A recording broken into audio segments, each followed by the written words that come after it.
Hi, it's Kyle from Bitewing Games, and today we're learning how to play Fluffy Dragons from Lamp Games.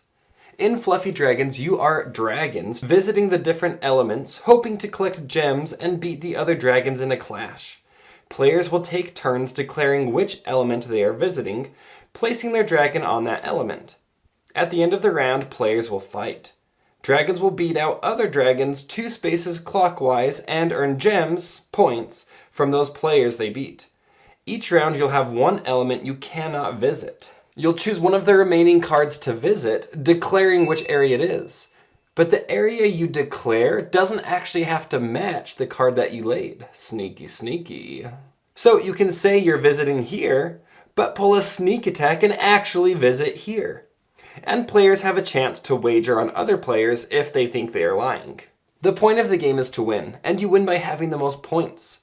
Points are earned as you collect gems, which you'll do by landing on specific spaces on the board, winning clashes, and wagering against other players when you think they're lying. Let's take a look at the setup. Place the elemental board in the center of the table. Each player chooses a color and takes the matching dragon meeple, 10 gems, 5 elemental cards, and 1 cave card. The youngest player takes the first player marker. The first player will randomly flip one of their elemental cards and place a black gem on that element. That player takes the card back. Each player will look at and select one of their 5 elemental cards. Simultaneously, players will reveal this elemental card, placing it face up in front of themselves. This is their unavailable element, the location they cannot visit this round. Starting with the first player, players will select one element card from their hand and place it face down to the right of their unavailable card. That player will declare what their card is and place their dragon on that element. The player to their left will do the same, placing a card face down, declaring what it is, and placing their dragon on the board. Continue in clockwise order until all players have selected a card and placed their dragon. Before we reveal the cards, players can make wagers against each other if they think they have lied. But why would you lie, and why would you wager against someone? Well, for the first round, let's just assume that everyone told the truth. Everyone reveals their cards, and everyone told the truth. The blue player went on water to collect the gem. The red player went on electricity, and the white player went on air. Now it's time to clash, starting with the start player and going clockwise. Beat any dragons that are 1 or 2 spaces clockwise. So, water beats fire and earth. But no one went there, so blue doesn't get anything. Red went on electricity, which beats water and fire.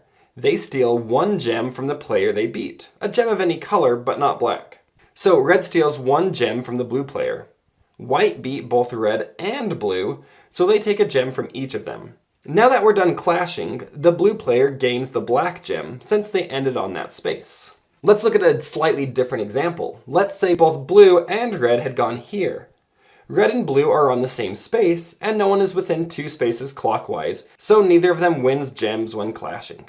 White still gets to take a gem from each of them. Since there are 2 players and 1 gem, neither player earns the gem. If there are 2 players and 2 gems, they each get a gem. 3 gems and 2 players? Split the gems evenly, so each player gets a gem and the remaining gem stays there. So now you can see why you may want to lie on your turn, because otherwise the second and third and fourth player are just going to be able to attack whoever went before them. So the blue player may have said she was going to the water space, but secretly, she selected the Earth location, hoping to clash and beat the other players. After all players have placed their dragons where they said they are going, you'll reveal the cards and move the dragons to the actual locations. Then you'll clash and collect gems. But before any players reveal, that's when you can make wagers. You can do it as soon as someone lays their card, or anytime during the round, as long as you do it before anyone starts revealing their cards. To make a wager, place 1 or 2 of your own color gems on that player's face-down card. They do have to be your own gems. If you don't have any of your own color gems, you can't make a wager.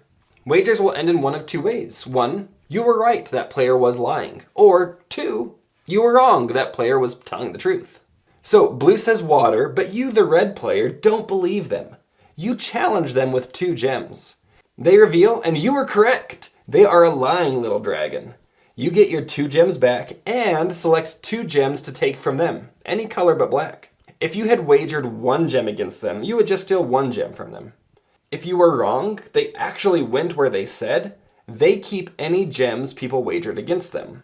And if you were a sneaky dragon, you lied about where you were going, but no one wagered against you, then as a sneaky dragon, you get to collect gems from another player or other players. You'll select gems equal to the number of players minus 1. So let's look at an example. In a 3-player game, Blue was a sneaky dragon. They lied, and no one wagered against them, so they collect 2 gems. They can take the gems from any combination of players, taking 2 from red, 2 from white, or 1 from red and white. You will all reveal your cards, moving your dragon to the actual location, and settle any wagers before moving on to clashing or collecting the black gems. So after clashing, if possible, players take the black gems from the board. The last player in turn order will place a new black gem on their chosen location. All players keep their selected card face up. This will be their unavailable location for the next round. Before any players actually even reveal their cards, all players return their previous unavailable card back to their hand. Finally, each player grabs their dragon, pass the first player token clockwise, and start another round. You'll continue playing until you've played a set number of rounds. In a 2 or 3 player game, you'll play 6 rounds, play 4 rounds with 4 players, and 5 rounds with 5 players. If at any point you run out of gems, you're just out of the game. Remember, you can't steal black gems from another player unless they don't have any other possible gems to steal. And at the end of the set number of rounds, tally up your gems. Gems of your own color are worth 1 point. Gems of an opponent are worth 2 points. And black gems are worth your player count plus 1. So in a 3-player game, black gems are worth 4 points. Finally, you'll score for any rainbows. Rainbows are full sets of colors and are worth 1 point per color. So in a 3-player game, you'll score 3 points for each set of 3 colored gems. And in a 5-player game, each set is worth 5 points. And these points are in addition to the individual values of these gems. Alright, the player with the most points wins. In case of a tie, you'll do a tiebreaker clash. So if there's 2 players tied, the players will take all 5 elemental cards back into their hand, and they will simultaneously reveal a card. And you'll clash like regular. The winner of the clash wins the game. If there is no definitive winner, then you'll just play another card until one of the players has won. If you happen to have 5 ties in a row, then the tied players just share the victory. If there's a 3 or 4-way tie, players will still take all 5 cards into their hand, but you do have to have a definitive winner and loser. So in this case, it counts as a tie since there's no definitive winner or loser. So players will all play another card. In this example, blue wins since they beat both the other players. And in this case, the white player is eliminated since they lost to both other players, and the 2 remaining players will pick up all their cards and start the tiebreaker over. When playing the game with just 2 players, each player will start with 2 unavailable elements. Throughout the game, your played cards will be flipped face up, and at the end of the round, take the leftmost card back to your hand, so you'll always have 2 unavailable elements that cycle. And now you know how to play fluffy dragons. If you have any questions, let me know in the comments below. Until next time.